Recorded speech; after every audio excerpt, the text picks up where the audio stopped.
Hi friends, ನಾನು Ashwini from Bangalore. Welcome back to my channel. Friends, ಈ ಗುಲಾಬ್ ಜಾಮೂನ್ ಅಂದರೆ ಯಾರಿಗೆ ತಾನೇ ಇಷ್ಟ ಆಗೋಲ್ಲ ಹೇಳಿ? ಎಲ್ರಿಗೂ ಇಷ್ಟ ಆಗುತ್ತೆ. ಅದರಲ್ಲೂ ಮಕ್ಕಳಿಗಂತೂ ಹೇಳೋದೇ ಬೇಡ. ಒಂದಾದ ನಂತರ ಇನ್ನೊಂದು ತಿಂತಾರೆ. ಸೊ ಈ ಗುಲಾಬ್ ಜಾಮೂನನ್ನು ಮನೆಯಲ್ಲೇ ಮಾಡಿದರೆ ಯಾವ ರೀತಿ ಇರುತ್ತೆ? ಸೊ ಈ ಹಿಂದೆ ಕೂಡ ನಾನು ಹಾಲಿನ ಹುಡಿ ಉಪಯೋಗಿಸಿ ಗುಲಾಬ್ ಜಾಮೂನನ್ನು ಯಾವ ರೀತಿ ಮಾಡೋದು ಅಂತ ವಿಡಿಯೋ ಮಾಡಿದ್ದೆ. ಹಾಗೆ ಅದನ್ನು ಅಪ್ಲೋಡ್ ಕೂಡ ಮಾಡಿದ್ದೆ. ಅದರ ಲಿಂಕನ್ನು ಡಿಸ್ಕ್ರಿಪ್ಷನಲ್ಲಿ ಹಾಕಿರ್ತೇನೆ. ಯಾರೆಲ್ಲ ನೋಡಲಿಲ್ಲ ಅವರೆಲ್ಲ ನೋಡಿ.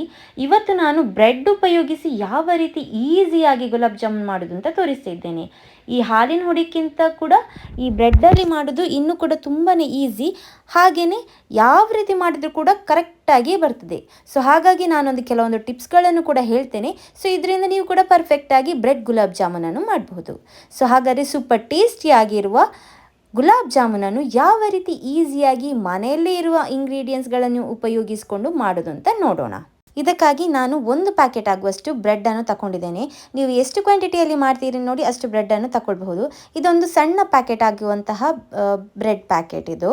ಸೊ ಇದರ ಈ ಸೈಡ್ಸ್ ಇರ್ತದಲ್ಲ ಅದನ್ನೆಲ್ಲ ನಾವು ತೆಗಿಬೇಕು.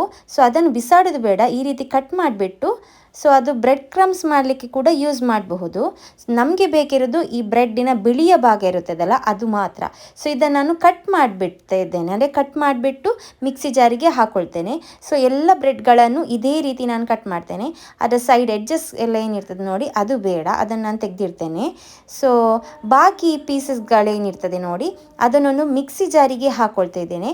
ಮಿಕ್ಸಿ ಜಾರಿಗೆ ಎಲ್ಲ ಈ ಬ್ರೆಡ್ ಕಟ್ ಮಾಡಿರುವಂತಹ ಬ್ರೆಡ್ಗಳನ್ನು ಹಾಕಿಬಿಟ್ಟು ಒಂದು ನೈಸಾಗಿ ಅಂದರೆ ತರಿಯಾಗಿ ನಾವು ಇದನ್ನು ಪೌಡರ್ ಮಾಡಿಕೊಳ್ಬೇಕು. ಒಂದು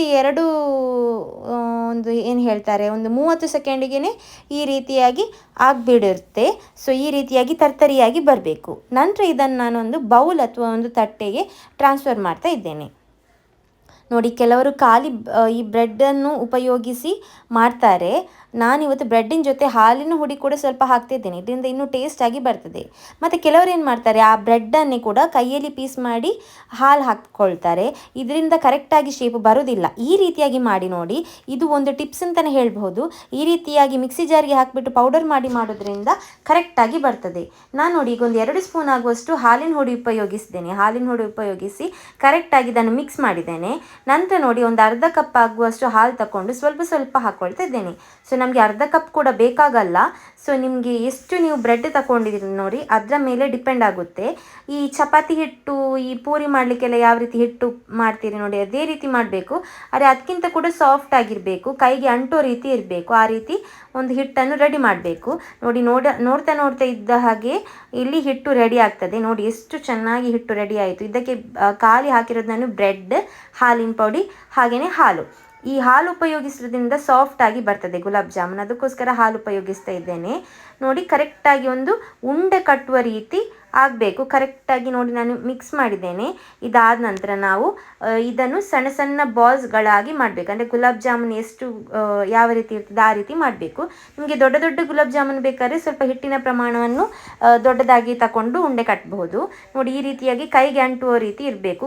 ಮುಟ್ಟುವಾಗ ನಿಮಗೆ ಗೊತ್ತಾಗ್ತದೆ ತುಂಬ ಸಾಫ್ಟ್ ಇದೆ ಅಂತ. ನಂತರ ನೋಡಿ ನಾನು ಸ್ವಲ್ಪ ಪ್ರಮಾಣದಲ್ಲಿ ಹಿಟ್ಟನ್ನು ತಗೊಂಡು ಕೈಗೆ ತುಪ್ಪ ಅಥವಾ ಎಣ್ಣೆಯನ್ನು ಹಚ್ಚಿಬಿಟ್ಟು ಈ ರೀತಿ ಉಂಡೆ ಮಾಡ್ತಾ ಇದ್ದೇನೆ. ನೋಡಿ ಎಲ್ಲವನ್ನು ಕೂಡ ಇದೇ ರೀತಿ ಬಾಲ್ಸ್ಗಳ ರೀತಿ ರೆಡಿ ಮಾಡಿಬಿಟ್ಟು ನಾನೊಂದು ತಟ್ಟೆಗೆ ಹಾಕಿರ್ತೇನೆ. ಎಲ್ಲವನ್ನು ನೀವು ಉಂಡೆ ಕಟ್ಟಿಬಿಟ್ಟು ಇಟ್ಟರೆ ನೋಡಿ ನಿಮಗೆ ಇದನ್ನು ಫ್ರೈ ಮಾಡಲಿಕ್ಕೆ ತುಂಬ ಈಸಿ ಆಗ್ತದೆ. ಅದಕ್ಕೋಸ್ಕರ ಹಾಗೆ ನೀವು ಫ್ರೈ ಮಾಡುವಾಗ ಆ ಉಂಡೆ ಕರೆಕ್ಟಾಗಿ ಶೇಪಲ್ಲಿ ಇದೆಯಾ ಅಂತ ಚೆಕ್ ಮಾಡಿಬಿಟ್ಟು ಫ್ರೈ ಮಾಡಿ. ಕೆಲವೊಮ್ಮೆ ತಟ್ಟೆಯಲ್ಲಿ ಇಟ್ಟಿರ್ತೇವಲ್ಲ ಅದು ಅದಕ್ಕೆ ಸೆಟ್ ಆಗಿರ್ತದೆ, ಅದಕ್ಕೋಸ್ಕರ. ನಂತರ ಶುಗರ್ ಸಿರಪ್ ಯಾವ ರೀತಿ ಮಾಡೋದು ಅಂತ ತೋರಿಸ್ತಿದ್ದೇನೆ. ಸೊ ಇದರಿಂದ ನಾನು ಗುಲಾಬ್ ಜಾಮೂನ್ ಒಂದು 11ರಿಂದ 12 ಆಗುವಷ್ಟು ಗುಲಾಬ್ ಜಾಮೂನ್ ಆಗ್ತದೆ. ಸೊ ಅದಕ್ಕೋಸ್ಕರ ಶುಗರ್ ಸಿರಪ್ ಕೂಡ ನಾನು ಸ್ವಲ್ಪ ಮಾಡ್ತೇನೆ. ಯಾವ ರೀತಿ ಮಾಡ್ತೇನೆ ಅಂದರೆ ಒಂದು ಅರ್ಧ ಕಪ್ ಸಕ್ಕರೆ ತಗೊಂಡ್ರೆ ಅದಕ್ಕೆ ಅರ್ಧ ಕಪ್ ಆಗುವಷ್ಟು ನೀರು ಹಾಕ್ಕೊಳ್ತೇನೆ. ನೀವು ಜಾಸ್ತಿ ಮಾಡಿದರೆ 1 ಕಪ್ ಸಕ್ಕರೆಗೆ 1 ಕಪ್ ಆಗುವಷ್ಟು ನೀರು ಹಾಕ್ಕೊಳ್ಬೋದು. ಇದು ಶುಗರ್ ಸಿರಪ್ ಒಂದೇಳೆ ಪಾಕ ಬರಬೇಕು ಅಂತ ಇಲ್ಲ, ಪಾಕ ಬರಲಿಕ್ಕೆ ಆಗುವಾಗ ತೆಗೆದ್ರೆ ಆಯಿತು. ನೋಡಿ ನಾನೀಗ ಒಂದು 2 ಎಸಳು ಆಗುವಷ್ಟು ಏಲಕ್ಕಿಯನ್ನು ಕೂಡ ಹಾಕ್ಕೊಂಡಿದ್ದೇನೆ. ಕುಟ್ಟಿ ಪುಡಿ ಮಾಡಿ ಕೂಡ ಹಾಕ್ಕೊಳ್ಬೋದು ಅಥವಾ ಹಾಗೆಯೇ ಸಿಪ್ಪೆ ತೆಗೆದು ಹಾಕ್ಕೊಳ್ಬಹುದು. ನೋಡಿ ನೋಡ್ತಾ ಇರುವಾಗ ಸಕ್ಕರೆ ಎಲ್ಲ ಕರಗಿದೆ, ಪಾಕ ಬರಲಿಕ್ಕಾಗಿದೆ. ಅಂದರೆ ನಾವು ಇದನ್ನು ಮುಟ್ಟಿ ನೋಡುವಾಗ ಸ್ವಲ್ಪ ಗಟ್ಟಿ ಅಂದರೆ ಅಂಟೋ ರೀತಿ ಆಗಬೇಕು, ಸ್ವಲ್ಪ ದಪ್ಪ ಆಗಬೇಕು. ಈ ಶುಗರ್ ಸಿರಪ್ ಏನಿದೆ ಅದು ಸ್ವಲ್ಪ ದಪ್ಪ ಆಗಬೇಕು, ತುಂಬ ತೆಳು ಇರಬಾರ್ದು. ಹಾಗಿದ್ರೇ ಕರೆಕ್ಟಾಗಿ ಬರೋದು. ಒಂದೇಳೆ ಪಾಕ ಬರಬಾರ್ದು, ಪಾಕ ಬರಲಿಕ್ಕೆ ಆಗಬೇಕು. ಸೊ ಇದಾದ ನಂತರ ಇಲ್ಲಿ ನಾವು ಗುಲಾಬ್ ಜಾಮ್ಗಳ ಉಂಡೆಗಳನ್ನು ಕೂಡ ರೆಡಿ ಮಾಡಿದ್ದೇವೆ, ಶುಗರ್ ಸಿರಪ್ ಕೂಡ ರೆಡಿ ಆಗಿದೆ. ನಂತರ ಈ ಗುಲಾಬ್ ಜಾಮ್ನ ಉಂಡೆಗಳನ್ನು ಫ್ರೈ ಮಾಡುವ ಸಮಯ. ನಾನೊಂದು ಕಬ್ಬಿಣದ ಪಾತ್ರೆ ತಗೊಂಡು ಅದಕ್ಕೆ ಎಣ್ಣೆ ಹಾಕ್ಕೊಂಡಿದ್ದೇನೆ. ಸೊ ಎಣ್ಣೆ ಬಿಸಿ ಆದ ನಂತರ ಮಾಡಿರುವಂತಹ ಗುಲಾಬ್ ಜಾಮೂನ್ನ ಉಂಡೆಗಳನ್ನು ಈ ರೀತಿಯಾಗಿ ಹಾಕ್ಕೊಳ್ಬೇಕು. ತುಂಬ ಬಿಸಿ ಬಿಸಿ ಎಣ್ಣೆಗೆ ಹಾಕ್ಕೊಳ್ಳೋದು ಬೇಡ. ಸೊ ಈ ರೀತಿ ಉಂಡೆಗಳನ್ನು ಹಾಕುವಾಗ ಬಬಲ್ಸ್ ಬರಬೇಕು, ಇಷ್ಟಾಗುವಾಗ ಉಂಡೆಗಳನ್ನು ಹಾಕ್ಕೊಳ್ಬೇಕು. ಹಾಗೆ ನೀವು 1-2-3 ಹಾಕ್ಕೊಳ್ಬೇಕು ಅಂತ ಏನಿಲ್ಲ, ಸ್ವಲ್ಪ ಜಾಸ್ತಿ ಕ್ವಾಂಟಿಟಿಯಲ್ಲೇ ಕೂಡ ಮಾಡಬಹುದು ನೀವು, ಏನು ಒಂದಕ್ಕೊಂದು ಅಂಟೋದಿಲ್ಲ. ಇದು ಯಾವ ರೀತಿ ಮಾಡೋದು ಅಂತ ಕೂಡ ತೋರಿಸ್ತೇನೆ. ಇದೊಂದು ಟಿಪ್ಸ್ ಅಂತಲೇ ಹೇಳ್ಬೋದು. ಉಂಡೆಗಳನ್ನು ಹಾಕಿದ ಕೂಡಲೇ ನೀವು ಸೌಟ್ ಹಾಕಬಾರ್ದು. ಒಂದು ಸ್ವಲ್ಪ ಹೊತ್ತು ಬಿಟ್ಟಾದ ನಂತರ ಒಂದು ಸೈಡ್ ಚೆನ್ನಾಗಿ ಫ್ರೈ ಆಗಿದೆ ಅಂತ ಆಗುವಾಗ ಸ್ವಲ್ಪ ಈ ರೀತಿ ಸೌಟಿನ ಹಿಂಭಾಗದಲ್ಲಿ ನೀವು ಹಿಂಭಾಗವನ್ನು ಉಪಯೋಗಿಸಿಕೊಂಡು ಇದನ್ನು ಸ್ವಲ್ಪ ಮಿಕ್ಸ್ ಮಾಡಬೇಕು. ನೋಡಿ ನಾನೀಗ ತೋರಿಸ್ತಿದ್ದೇನಲ್ಲ, ಈ ರೀತಿಯಾಗಿ ಮಾಡಬೇಕು. ಸೊ ಹೀಗೆ ಮಾಡೋದ್ರಿಂದ ಇದು ಬ್ರೇಕ್ ಕೂಡ ಆಗೋದಿಲ್ಲ, ಗುಲಾಬ್ ಜಾಮೂನು ಏನು ಪೀಸ್ ಚೂರಾಗೋದಿಲ್ಲ, ಹಾಗೆಯೇ ಅದೇ ಶೇಪಲ್ಲಿ ಇರ್ತದೆ. ಹಾಗೆಯೇ ಚೆನ್ನಾಗಿ ಫ್ರೈ ಆಗಲಿಕ್ಕೆ ಕೂಡ ಹೆಲ್ಪ್ ಆಗುತ್ತೆ. ನೋಡಿ ನೋಡಿ ಕರೆಕ್ಟಾಗಿ ಬೆಂದಿದೆ. ಸೊ ಹಾಗಾಗಿ ನಾನು ತಿರುಗಿಸ್ತಿದ್ದೇನೆ. ಅಂದರೆ ಇನ್ನು ಕರೆಕ್ಟಾಗಿ ಎಲ್ಲವೂ ಕೂಡ ಚೆನ್ನಾಗಿ ಕಲ್ಲರ್ ಆಗಬೇಕು, ಎಲ್ಲ ಸೈಡಿಂದ ಸಹ ಕೂಡ ಕರೆಕ್ಟಾಗಿ ಬೇಯಬೇಕು. ಹಾಗಾಗಿ ನೀವು ಚೆಕ್ ಮಾಡ್ತಾ ಇರಬೇಕು ಕರೆಕ್ಟಾಗಿ ಬೆಂದಿದ ಅಂತ. ಸೊ ನಂತರ ಇದು ಶುಗರ್ ಸಿರಪ್ ಬಿಸಿಯಾಗಿರುವಾಗನೇ, ಇದು ಇನ್ನೊಂದು ಟಿಪ್ಸ್ ಹೇಳ್ಬೋದು, ಶುಗರ್ ಸಿರಪ್ ತಣ್ಣಗಾದರೆ ಈ ಸಕ್ಕರೆ ಪಾಕ ನೋಡಿ ಗುಲಾಬ್ ಜಾಮೂನ್ನ ಉಂಡೆಗಳಿಗೆ ಹೀರೋದಿಲ್ಲ. ಶುಗರ್ ಸಿರಪ್ ಸ್ವಲ್ಪ ಬಿಸಿಯಾಗಿರುವಾಗವೇ ನಾವು ಈ ಉಂಡೆಗಳನ್ನು ಹಾಕಬೇಕು. ಸೊ ಈ ರೀತಿಯಾಗಿ ಮಾಡುವಾಗ ಮಾತ್ರ ಈ ಉಂಡೆಗಳು ಶುಗರ್ ಸಿರಪ್ಪನ್ನು ಕರೆಕ್ಟಾಗಿ ಹೀರಿಕೊಳ್ತದೆ. ನೋಡಿ ಎಷ್ಟು ಚೆನ್ನಾಗಿ ರೆಡಿಯಾಗಿದೆ ನೋಡಿ. ಈಗ ನಿಮಗೆ ನೋಡುವಾಗನೇ ಗೊತ್ತಾಗ್ಬೋದು, ಕಲರ್ ಕೂಡ ಚೆನ್ನಾಗಿ ಬಂದಿದೆ.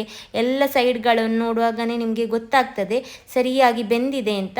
ಮತ್ತು ಬ್ರೆಡ್ಡಿಂದ ಮಾಡಿರೋದಲ್ಲ, ಬೇಗ ಬೇಯ್ತದೆ ಇದು, ತುಂಬ ಜಾಸ್ತಿ ಟೈಮ್ ಕೂಡ ತಗೊಳ್ಳೋದಿಲ್ಲ. ಎಷ್ಟು ಚೆನ್ನಾಗಿ ಕಲರ್ ಬಂದಿದೆ ನೋಡಿ.